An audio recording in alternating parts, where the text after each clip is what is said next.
L'attentisme, maintenant, ça n'a rien à voir avec les attentats, je vous rassure. C'est quoi l'attentisme? Non. Aïwa, on peut le voir de cette manière-là. C'est une secte, tu as le point, mais dites cette définition-là. C'est une secte hétérodoxe. Hétérodoxe, on a dit, c'est tous ceux qui ne sont pas dans l'orthodoxie musulmane. C'est-à-dire, ce n'est pas des sunnites. C'est autre chose que les sunnites. C'est une secte de l'hétérodoxie musulmane qui vise à ne prendre aucune mesure jusqu'au jour du jugement. C'est un mouvement, ok? C'est une secte qui existe dans l'islam, mais nous, on dit, du coup, ils ne sont pas musulmans, ok? Eux, ils se déclarent musulmans, nous disons, ils ne sont pas, du coup, musulmans. Les attentistes, ils disent, on ne doit rien faire. Mathalan, Ilyes, il va être attentiste, encore une fois, ça n'a rien à voir avec les attentats. Qu'est-ce qu'il fait en tant qu'attentiste? C'est que, par exemple, il va voir son fils faire une bêtise, il ne va pas le punir. Il dit, ah, je dois attendre jusqu'au jour du jugement. Il va trouver une société attentiste, c'est une société dans laquelle je peux tuer et personne ne va venir me chercher. Personne ne va me demander des comptes. Car l'idée c'est quoi? Il n'y a que Dieu qui peut juger. Et vous voyez cette parole, il n'y a que Dieu qui peut juger. Vous voyez? Elle a laissé son chemin. De la même manière que beaucoup de sectes ont implémenté une idée, et parfois vous retrouvez l'idée jusqu'à maintenant, elle est restée. Malgré que la secte en elle-même, peut-être elle n'existe plus ou elle a disparu, mais son idée, une de ses idées, a pu rester. Non, ce n'est pas vrai, il n'y a pas que Dieu qui juge. Il n'y a que Dieu qui jugera le jour du jugement. Mais dans Dunya, il y a de la justice. Dans Dunya, il y a des tribunaux. Dans Dunya, tu dois rendre des comptes. On ne peut pas dire, il n'y a que Dieu qui peut juger. Là, c'est pas vrai ça.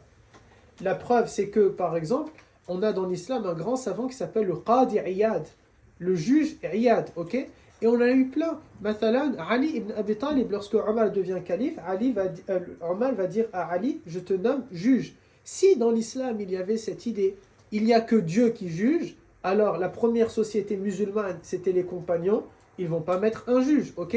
Mais tout simplement, ils vont dire, on attend que Allah Ta'ala va nous juger. Là, mes garçons, ça c'est une idée attentiste.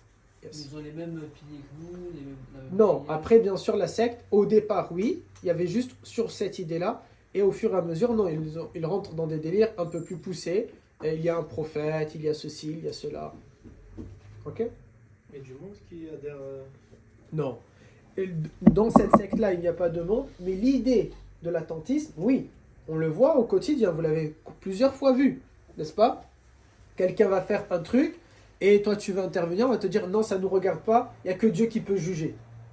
Vous voyez? L'idée, elle a survécu au mouvement. Le mouvement en lui-même, il n'existe pas vraiment. Peut-être c'est des centaines de personnes, tout au plus. Mais son idée, elle a survécu. Son idée, elle est présente, elle est répandue de partout. Là, mes garçons, quand je dois prendre une action, mathalan, hier, je suis en voiture, après je te donne la parole, on est en voiture avec ton frère Jassim, Reda et moi pour aller déposer Jassim.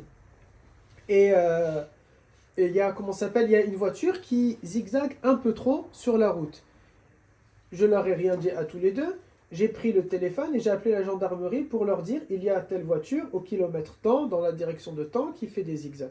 Yani, si quelqu'un d'autre, il va regarder ça, il peut avoir un comportement attentiste. De dire, ça ne me regarde pas. Pourquoi je vais me mêler de ça? L'islam ne nous apprend pas à être attentiste. L'islam, elle m'apprend, si je vois un mal, je le corrige avec ma main, si je ne peux pas avec ma bouche, si je ne peux pas avec mon cœur.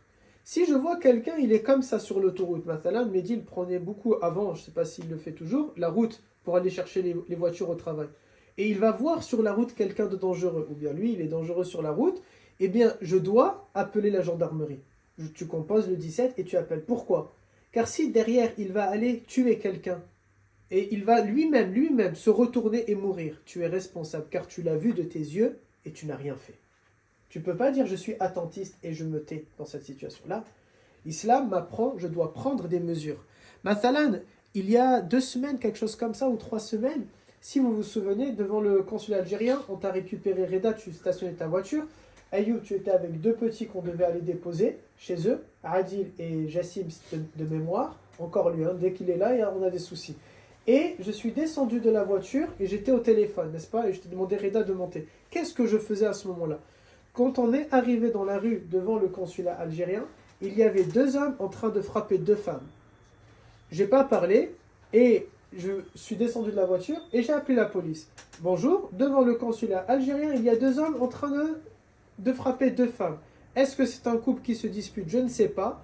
Est-ce qu'ils jouent? Je ne sais pas. Mais les filles, elles sont en train de crier. Khalas, moi j'ai fait mon devoir. Si cette fille-là, elle va mourir, ça, je ne suis pas responsable. Ni devant la loi française, ni devant Allah Azza wa Jal. Moi j'ai vu, j'ai parlé. La dame, la policière, elle me demande est-ce que vous avez l'adresse? Je dis je ne connais pas l'adresse. Consulat algérien de Montpellier. Regardez sur internet, moi je ne connais pas l'adresse. Attendez, restez avec nous, on va regarder est-ce qu'il y a une caméra ou il n'y a pas de caméra. Elle m'a dit il n'y a pas de caméra. Ok, on va envoyer une voiture. Khalas, moi je m'en vais. Qu'ils envoient une voiture, qu'ils n'envoient pas, ça ne me regarde plus maintenant. Devant Allah Ta'ala, moi j'ai fait mon devoir. Car là, je ne peux pas intervenir avec ma main. Je vais aller faire quoi? Me battre avec 2 hommes. Moi, je sais que je ne peux pas le faire. Peut-être Mehdi, lui, il peut le faire, masha'Allah alayh. Moi, je sais que je ne suis pas capable d'aller me battre avec ces 2 hommes-là et de dire, de m'interposer comme ça, je ne m'appelle pas Nour pour qu'après, me donne leur 06 ou 07. Vous voyez? Et regardez, je suis un gentleman. Non, Anna, moi, je ne sais pas le faire. Donc, je ne peux pas intervenir. Donc, à ce moment-là, qu'est-ce que je vais faire? Je passe à la 2e étape. Avec ma bouche, par contre, je peux intervenir. Comment? Oui, je peux leur dire à eux directement, « vous arrêtez !» Je sais que ça ne va pas changer. Donc, avec ma bouche, qu'est-ce que j'ai pu faire? Appeler. Mais si simplement je vais passer et je vais avoir le comportement attentiste de dire que Dieu les guide, Allah yahdihum. Là, je suis faible en réalité. Là, c'est faux. Vous voyez ce que je veux faire? J'ai la capacité d'intervenir, je dois normalement intervenir. Hadahoua, ce qu'on avait vu le terme, rappelez-vous, Al-Amr bil Ma'ruf wa Nahy anil Munkar. C'était dans le vocabulaire, je crois, de la semaine dernière. Appeler au convenable et interdire le blâmable. Je dois l'interdire. Comment? Moi, je ne vais pas créer une société à part. Je ne vais pas faire une milice. Je ne vais pas créer une... Non, je ne peux pas faire tout ça. Donc, comment je vais interdire le blâmable? Je vais avoir recours à la justice de mon pays et je vais demander aux forces de l'ordre de mon pays. Voilà, il y a ce problème-là. Il faut intervenir. Comme je me rappelle, il y a longtemps, j'étais parti voir un garçon jouer au foot dans un stade. Et moi, je suis posé, c'était la période où beaucoup de gens allaient en Syrie. Beaucoup de gens partaient comme ça. Et moi, je suis en train d'écouter le match, et il y a une voiture avec des jeunes à l'intérieur, des barbus, etc. Et ils sont en train de parler d'attentats. Wallah, un, il dit à l'autre, il faut placer une bombe dans tel quartier. Ici, à Montpellier, il parle. Moi, mon cœur, il s'est soulevé. Je me suis éloigné petit à petit, en faisant comme si de rien n'était. J'ai appelé le 17, j'ai dit, voilà, j'étais en train d'écouter un foot, je suis dans tel stade, je viens d'entendre des gens parler d'attentats. Est-ce que juste ils parlent comme ça? Je ne sais pas. Est-ce qu'ils ont bu? Est-ce que c'est juste la haine qui parle? Allahu a'lam. Ils viennent de parler d'attentats. Faites votre travail. Ils sont restés avec moi au téléphone pour me demander exactement où la voiture est mise, parce qu'il y avait beaucoup, c'était un grand parking. Et après, j'ai vu la BAC arriver. Vous voyez? J'ai vu la voiture, parce que j'ai les plaques en tête, bien sûr. Et j'ai vu la voiture arriver, et ils étaient avec moi au téléphone, ils m'ont dit, on est en train d'arriver, j'ai dit, s'il vous plaît, hein, vous ne me parlez pas, vous ne m'approchez pas, voilà comment je suis habillé, j'étais avec la jouba, j'ai dit, je suis avec le long manteau noir, vous me voyez, s'il vous plaît, personne ne vient me voir, parce que s'ils s'échappent, ils vont venir m'attraper là. Moi, je vous ai dit, Yani, qu'est-ce qui se passe? Vous avez mon numéro, je peux rester là. Quand vous finissez, vous venez, vous m'embarquez si vous voulez, pas de problème. Mais vous venez pas me parler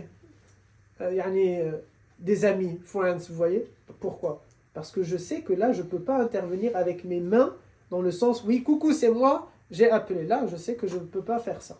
Donc, après, ils les ont contrôlés, ils les ont embarqués, ils sont partis. Allahu a'lam, est-ce que c'est réel? Est-ce que c'était pas réel? Est-ce qu'ils voulaient faire un truc? Est-ce qu'ils voulaient pas faire un truc? Je n'en sais rien.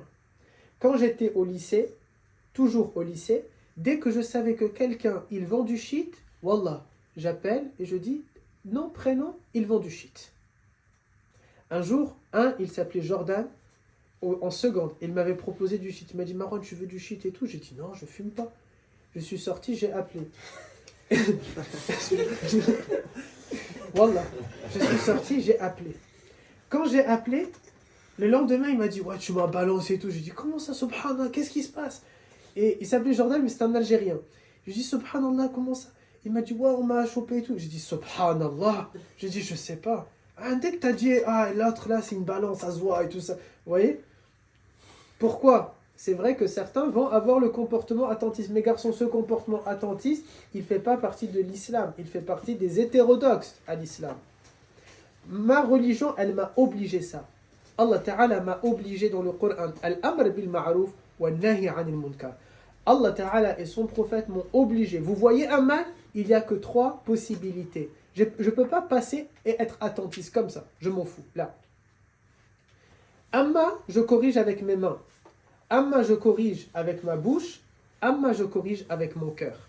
Et j'ai pas le droit de dire, je passe directement avec le cœur. Je vais faire dua pour eux. Là, c'est pas vrai.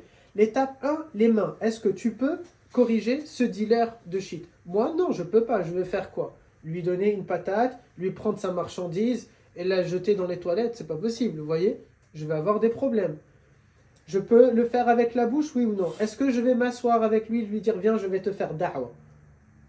Il va me dire, oui, ok, donne-moi le salaire que ça me paye, vous voyez?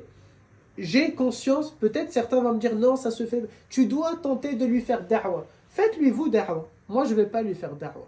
Je ne vais pas m'asseoir avec lui pour lui dire, le shit, c'est pas bien. Il sait très bien que le shit, c'est pas bien. Puisque sinon, il ne va pas se cacher de vendre du shit publiquement, vous voyez?